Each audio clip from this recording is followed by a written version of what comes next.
नमस्कार। धर्म ज्ञान और जीवन मुक्ति इस चैनल पर आप सबका स्वागत है। हम पहले भगवत गीता के 2 श्लोक देखते हैं। आज का अपनी बातों का विषय ये है कि हम मूर्तियों की पूजा क्यों करते हैं और दर्शन क्यों करते हैं और उसकी आवश्यकता क्या है। तो भगवत गीता के 6ठे अध्याय में भगवान श्री कृष्ण ने 2 श्लोक साथ में लिए हैं। उसका पहला श्लोक है, सर्वभूतस्थ आत्मानं सर्वभूतानि चात्मनि ईक्षते योग युक्तात्मा सर्वत्र समदर्शन। मतलब कि जो योगी जन है वो लोग अपने आप को सर्व प्राणियों, निर्जीव सजीव सब में देखते हैं और सब में अपने आप को देखते हैं, तो उनका दर्शन समदर्शन रहता है। समदर्शन का मतलब कि वो सर्व में परमात्मा ही देखते हैं। वो कोई भेदभाव, ऊंच नीच कुछ भी नहीं देखते। वो जानते हैं कि ये जो भेदभाव है वो ऊपर ऊपर का है, आत्म रूप से तो सब परमात्मा रूप ही है। क्योंकि भगवान कृष्ण ने खुद ने 7वें अध्याय में कहा है, वासुदेवः सर्वमिति। ये जो कुछ है वो सब परमात्मा रूप है। हम जो देखते हैं वो तो आभासी रूप देखते हैं, मगर उसके आत्म रूप से परमात्मा खुद है। या तो आप ऐसा कहो कि जो कुछ दिखता है वो सब परमात्मा का ही कोई रूप है। अब दूसरा भगवान ने क्या कहा है, अरे हाँ, उसके बाद के श्लोक, यो मां पश्यति सर्वत्र सर्वं च मयि पश्यति तस्याहं न प्रणश्यामि स च मे न प्रणश्यति।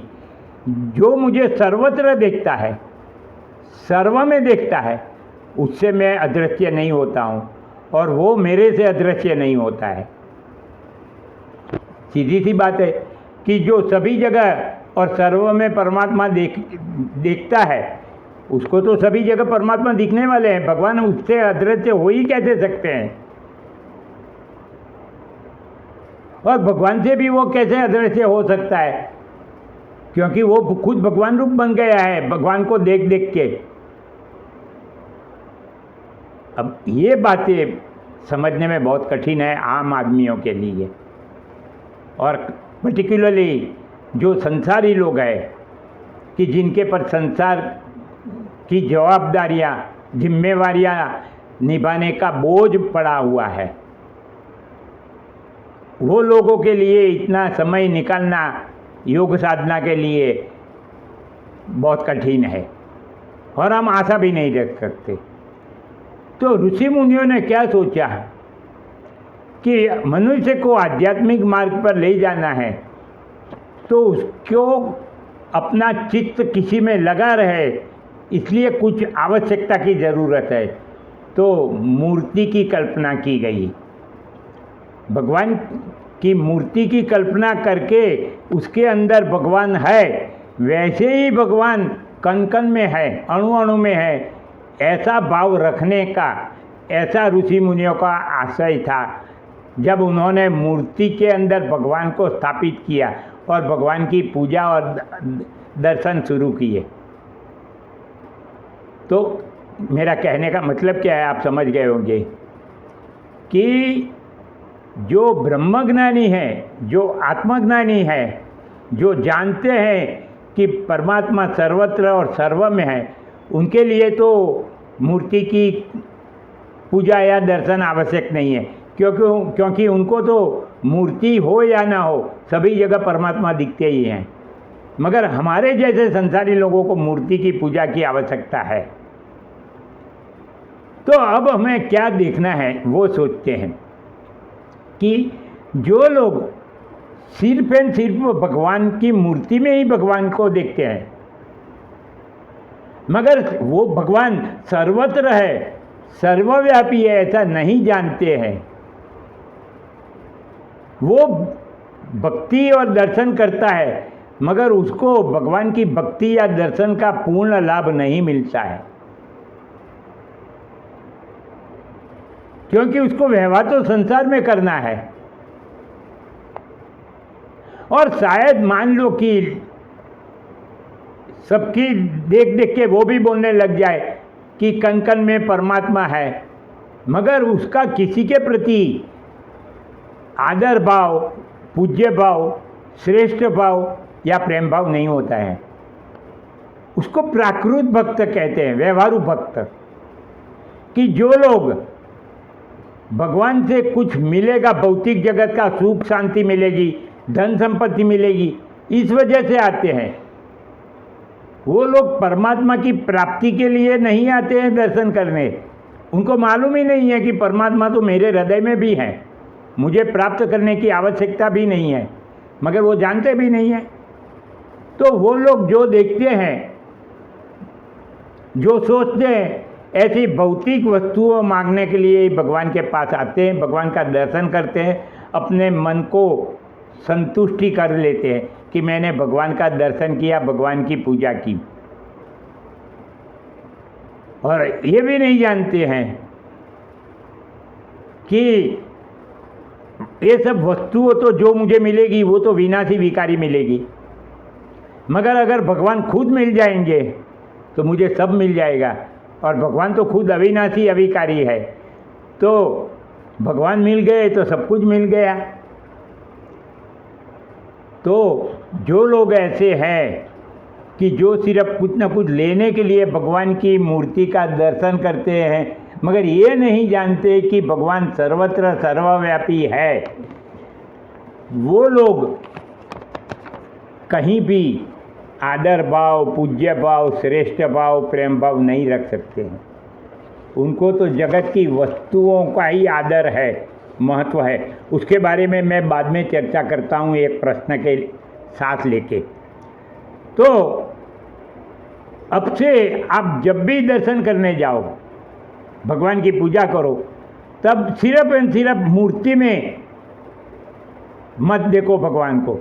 भगवान को सर्वत्र देखो, सभी जगह देखो, और यहाँ तक कि अपने आप में भी भगवान को देखो। वो ज्ञान की बातें अलग है, जो मैं आपको अब अभी नहीं कहूँगा, बाद में कहूँगा कभी उपनिषद की बातें आएगी तो, कि उपनिषदों में तो वहाँ तक कहा है तत्वमसि, तू वही है। मतलब कि तू जिसकी भक्ति उपासना करता है वो तू ही है। और आगे जाके ये भी कहा है अहम ब्रह्मास्मि, मतलब मैं खुद ही परमात्मा ब्रह्म हूँ, मतलब कि परमात्मा हूँ। मगर वो बातें तो बहुत कठिन है। अभी तो हम मूर्ति पूजा की बातें करते हैं, भक्ति की बातें करते हैं। तो भगवान को सर्व जगह और सर्वत्र देखने से हमारे इस जीवन में क्या फ़ायदा होगा वो समझो पहले। कि जब हम भगवान को सर्वत्र और सर्व में देखना शुरू कर देंगे तो हमारे जीवन में से कलेश निकल जाएगा, हमें एक अखंड और पूर्ण शांति मिलेगी। क्यों?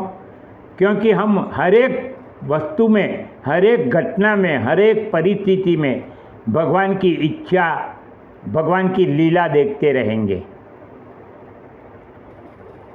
अगर हमारे मन में कभी राग द्वेष पैदा ही नहीं होगा, क्योंकि जिसको भी देखेंगे वो तो भगवान का रूप है। और हम अगर भगवान को प्रेम करते हैं, हमारा उद्देश्य अगर भगवान की प्राप्ति का है, तो हम किसी के साथ राग या द्वेष क्या करेंगे? सब कुछ भगवान ही है। और दूसरा हमको क्या फ़ायदा होगा कि भगवान को अपने समीप है, हमारे अंदर है, सर्वत्र है, ऐसा एहसास करने से आपके स्वभाव, आपके संबंध, आपके व्यवहार, आपके कर्म अपने आप सुधरने लग जाएंगे, शुद्ध हो जाएंगे। और जब अपने स्वभाव, संबंध, व्यवहार, कर्म आदि शुद्ध होते हैं तो हमारा जीवन में दुख कौन ला सकता है? हमारे को तो बस जलते ही जलते हैं, सुख शांति है, क्योंकि हमने सब जगह भगवान को देखना शुरू कर दिया है। भगवान भी हमें दुख नहीं दे सकते हैं, खुद भी। क्योंकि हम तो दुख में भी भगवान को देखते हैं कि भगवान खुद आ गए मेरे पास। तो एक ये फायदा हुआ, और ये फायदा के साथ एक दूसरा भी फायदा होगा कि आपके जो जगत के पदार्थों में, वस्तुओं में, व्यक्तियों में, संबंधों में ममता आ सकती है, वो धीरे धीरे कम होने लगेगी। हमारे दुखों का मुख्य कारण ही हमारी ममता और आसक्ति है। अगर वो चले गए तो फिर दुख कहाँ से आएगा हमको। मेरे भाइयों बहनों, अगर आपको ये चैनल अभी तक सुनते आए हो और पसंद आया हो, आपको जिज्ञासा हो, रस हो, और प्रवचनों के रूप में नहीं, बातों के रूप में अगर सुनने की इच्छा हो, तो ये चैनल सब्सक्राइब अवश्य करना। और अपने दोस्तों को भी कांटेक्ट में जाके ढूंढ के आग्रह करना कि आपको भगवत गीता ही मैं कहूँगा, उपनिषद ही कहूँगा, मैं वेद ही कहूँगा, मगर ऐसी सरल भाषा में कहूँगा। तो इस चैनल को सब्सक्राइब करो, दूसरों से करवाओ। तो अब आपको एक बात बताता हूँ, बाद में मैं आपसे विदाई लूँगा कि आप अगर पूजा, कभी कोई आपको आमंत्रण दे, आपके घर में पूजा हो, कोई विधि हो, शास्त्र विधि, तो आप सुनना ब्राह्मण क्या बोलते हैं। ब्राह्मण किससे शुरुआत करते हैं वो सुनना। तदेव चंद्र बलम तदेव, तदेव चंद्र बलम तदेव, तदेव तारा बलम तदेव, सब में तदेव तदेव बोलेंगे। मतलब कि तत्एव, तदेव मतलब तत्एव, मतलब कि परमात्मा तुम ही हो। ये सब, ये सूर्य कहो, चंद्र कहो, तारा कहो, उसमें जो बल कहो, सब कुछ आप ही हो। और भी आगे जाओगे कैवल्य उपनिषद में, तो वहाँ पे ये भी कहा है कि तदेव त्वम, त्वम तदेव, रिपीट किया है कि जो परमात्मा को तू ढूंढता है वो तू ही है, और तू जिसको ढूंढता है वो तू ही है। तदेव त्वम ततएव त्वम, त्वम ततएव, आप दोनों एक ही हो। आपको कैसा लगा ये वीडियो सुनने के बाद, ये मुझे कमेंट बॉक्स में लिख के बताना। मैं और कुछ नई बातें आपको कहूँगा। तो अगली बात हम कौन सी करेंगे वो तो मैं आपको अभी से बता दूं कि भगवान की भक्ति से क्या लाभ होता है। तो वो वीडियो में मिलें, तब तक मेरा नमस्कार।